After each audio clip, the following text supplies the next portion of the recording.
les risques de décès ont légèrement diminué. Il y a une diminution des cancers les plus agressifs, œsophage, ORL, estomac, mais il y a une augmentation du diagnostic des cancers de meilleur pronostic que l'on dépiste plus rapidement, bien sûr. C'est le sein, chez les femmes, bien sûr, la prostate.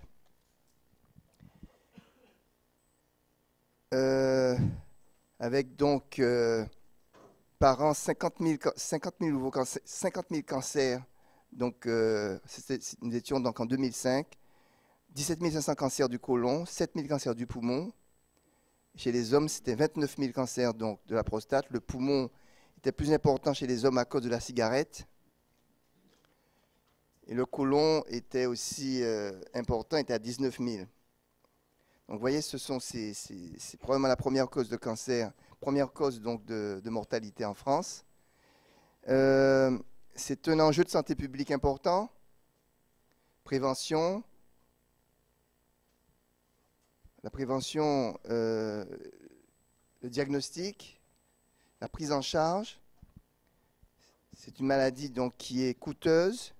Elle est coûteuse évidemment en soins, en argent dépensé. Elle est coûteuse pour les individus qui sont atteints de cancer. C'est un très long cheminement. C'est une maladie donc, qui est longue, qui est très difficile, évidemment. Et la part de ce que nous faisons, nous en tant que généticiens, s'adresse plutôt à, non pas donc évidemment à la prise en charge, mais surtout au diagnostic donc biologique des cancers, également à la thérapeutique d'une certaine façon, puisque selon certaines causes génétiques va être associée des thérapeutiques particulières, mais également la génétique joue un rôle important dans la recherche des causes moléculaires, parce que pour le moment, les traitements anticancéreux sont des traitements de destruction massive qui atteignent considérablement les cellules normales, qui ne sont pas, sauf exception, ciblés, et de ce fait ont des conséquences secondaires qui sont extrêmement importantes, dévastatrices. Le cancer est une maladie vraiment pénible.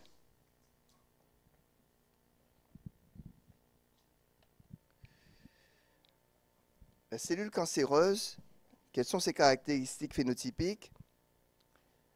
C'est une cellule qui prolifère de façon non contrôlée. Elle est non contrôlée. Il y a une absence de suppression de la croissance de ces cellules.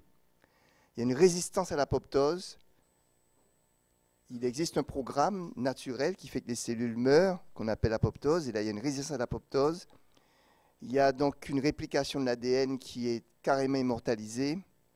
Il y a une induction de l'angiogénèse, ce qui va favoriser les métastases, donc la dissémination métastatique, une augmentation de l'inflammation. Il y a une reprogrammation du métabolisme énergétique au profit donc, des cellules cancéreuses. Et il y a une altération de la réponse immunitaire parce qu'on aurait pu se dire, et d'ailleurs c'est certainement cela, nous avons certainement, je suppose, il y a des cancers qui surviennent souvent, mais on a une réponse immunitaire qui arrive donc à maîtriser ces cellules cancéreuses qui acquièrent un phénotype qui n'est pas le phénotype du soi dans certains cas, et donc on arrive donc à... Mais là, il y a une perte de la réponse immune, une altération de la réponse immune. Les cancers sont une altération par définition de deux phénomènes, de la différenciation cellulaire et de la multiplication cellulaire. C'est l'atteinte de ces deux phénomènes, différenciation et multiplication cellulaire, qui sont à l'origine des cancers. Ces deux phénomènes, multiplication et différenciation, sont des phénomènes évidemment tout à fait physiologiques qui interviennent de façon extrêmement importante au cours du développement embryonnaire, bien sûr. Dans un premier temps, pendant toute la phase de l'embryogénèse, il s'agit surtout de la différenciation cellulaire qui est en cause. Il n'y a pas une énorme multiplication cellulaire durant les 8 premières semaines, mais c'est surtout ici, donc, pendant la période fœtale, qu'il y a une multiplication cellulaire importante. Donc, phénomène de différenciation cellulaire importante ici, de multiplication cellulaire dans la deuxième partie. Et vous avez donc au cœur de la différenciation un programme génétique du développement embryonnaire. Dans certains cancers, dans beaucoup de cancers, ce sont des gènes de ce programme de génétique du développement embryonnaire qui se dérégulent, qui sont atteints. On en verra quelques exemples tout à l'heure. Zut, le cercle n'apparaît pas. Théoriquement, vous avez un cercle là, je ne sais pas pourquoi, encore une fois, enfin, peu importe. Je vous ai montré cette photo. Concernant donc cette étape, vous avez imaginé un cercle ici. Donc, pour un cancer, c'est une altération du génome. Le cancer est une maladie génétique. Elle est une maladie génétique qui peut être familiale, mais qui, de toute façon, est une atteinte du génome. D'une façon ou d'une autre, c'est une atteinte du génome. Et donc, vous pouvez avoir une atteinte à différentes phases du cycle cellulaire. En phase G1, c'est surtout les anomalies de la différenciation, puisque en phase G1, c'est le phénotype cellulaire lui-même qui s'exprime.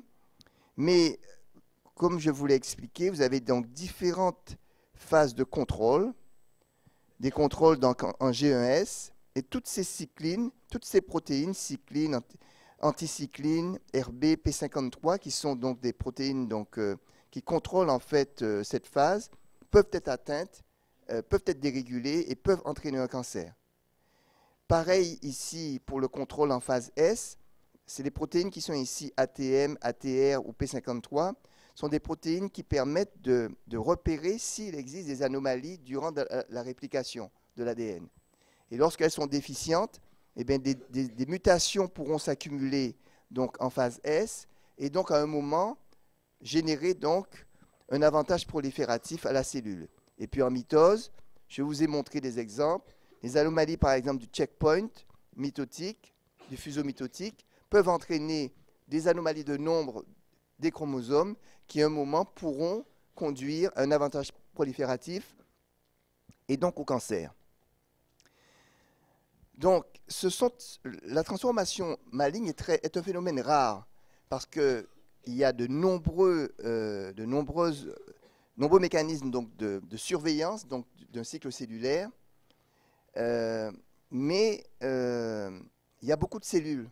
Donc, il finit bien un jour par une cellule qui arrive à acquérir donc un caractère cancérigène, un avantage sélectif, et donc conduire donc au cancer. Alors, quelles sont les causes, en fait, des cancers? Ça peut être des agents extérieurs. J'ai une petite diapo là-dessus. Virus, génome. Alors, en fait, on s'est posé beaucoup cette question. Et pendant très longtemps, on a espéré, vers les années 1960, à la fin donc, du XXe siècle, enfin, milieu du XXe siècle, les années 60, on a espéré, en fait, que les cancers étaient liés en fait à des agents extérieurs. Et ça, pourquoi? C'est parce que, vraiment, on a espéré ça beaucoup parce que on venait de découvrir, on venait de découvrir en fait que les agents infectieux étaient responsables donc des infections et qu'on venait de découvrir les antibiotiques. Et on espérait en fait, que, en fait, si c'était des agents extérieurs, on aurait pu guérir des cancers en guérissant d'infections virales ou bactériennes. On n'imaginait pas, en fait, que les cancers étaient liés à une atteinte du génome lui-même. Et en réalité, dans les années 80, eh bien, par l'étude donc des anomalies chromosomiques dans les cancers, par l'étude des virus qui entraînaient des cancers, on a pu trouver en fait que le cancer était lié à nos propres gènes qui étaient transformés, à tel point que le prix Nobel de médecine qui s'appelait Bishop, qui a reçu le prix Nobel grâce à ses études, avait déclaré en 1976 que les ennemis sont parmi nous. Parce qu'au départ, on n'imaginait pas, on n'avait aucune n'a aucune idée des causes du cancer. Et ça a été en fait quelque chose de très ennuyeux, puisque comment guérir des ennemis qui sont parmi nous? Comment guérir des maladies génétiques? Là, on se trouvait devant une énigme, on se trouve toujours devant une difficulté qui est importante. Alors, les définitions sont les suivantes. Le cancer est une maladie génétique, somatique. Donc, elle survient dans une cellule, donc pas dans les cellules sexuelles, dans la plupart des cancers. Il s'agit d'une maladie clonale, c'est-à-dire que tout cancer vient d'une seule cellule. C'est une cellule qui, à un moment, va acquérir un avantage prolifératif et qui va donner tout le cancer. Ça veut dire que le cancer n'est pas un phénomène qui est, on va dire, qui est aigu. C'est une maladie fondamentalement chronique, parce que ça prend du temps à une cellule de pouvoir donner une tumeur. Ça prend du temps. Il y a deux types de gènes qui sont impliqués dans les cancers, ce qu'on appelle les oncogènes et ce qu'on appelle les gènes suppresseurs de tumeurs. Les oncogènes, il suffit en fait de l'atteinte d'un seul allèle pour donner le cancer. C'est donc un mécanisme qui est dominant. Alors que les gènes suppresseurs de tumeurs nécessitent en fait une atteinte donc des deux allèles. On verra des exemples. C'est un mécanisme donc qui est récessif. Et fondamentalement, dans l'immensité des cas, le cancer est un phénomène multi-étapes. C'est-à-dire que ce n'est pas une seule anomalie génétique qui va conduire à un cancer. C'est l'accumulation, dans la plupart des cancers, qui fait qu'un cancer va devenir de plus en plus agressif, va devenir métastatique. C'est donc un génome qui est en général très remanié, qui est celui donc du génome de la cellule cancéreuse.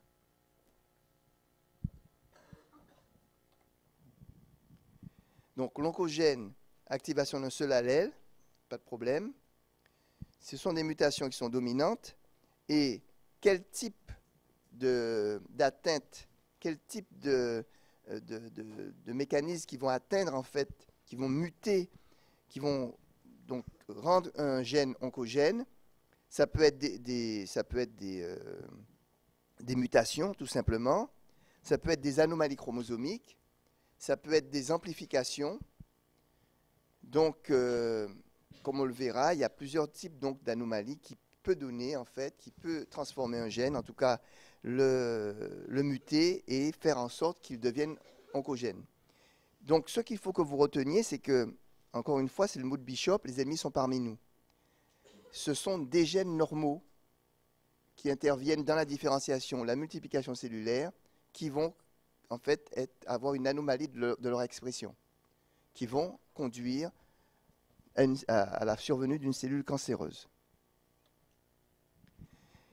Donc la génétique des cancers pendant maintenant 40 ans, puisque ça a commencé en fait avec la cytogénétique, ça a été donc de comment trouver les causes moléculaires des cancers. Ça a été vraiment ça a été vraiment le travail de très nombreuses équipes de recherche. Et en fait, le modèle qui nous a permis de mieux comprendre les cancers, ça n'a pas été les cancers solides, ça a été les hémopathies malignes, donc les cancers du sang, leucémie, lymphome. Et il y a l'un des pionniers dans cette recherche a été Roland Berger, qui a longtemps travaillé donc, à Saint-Louis, à l'Institut de génétique moléculaire, et donc qui a apporté au niveau international des éléments donc, déterminants dans la compréhension des causes moléculaires des cancers. C'est ce qu'on va essayer de voir là. Donc on va commencer avec le modèle donc, des hémopathies malignes qui va nous permettre donc d'aborder et de comprendre un certain nombre d'éléments importants dans les cancers. Alors les hémopathies malignes, donc, ce sont des proliférations malignes donc des cellules hématopoïétiques, donc soit dans la moelle, dans le thymus, dans les ganglions lymphatiques.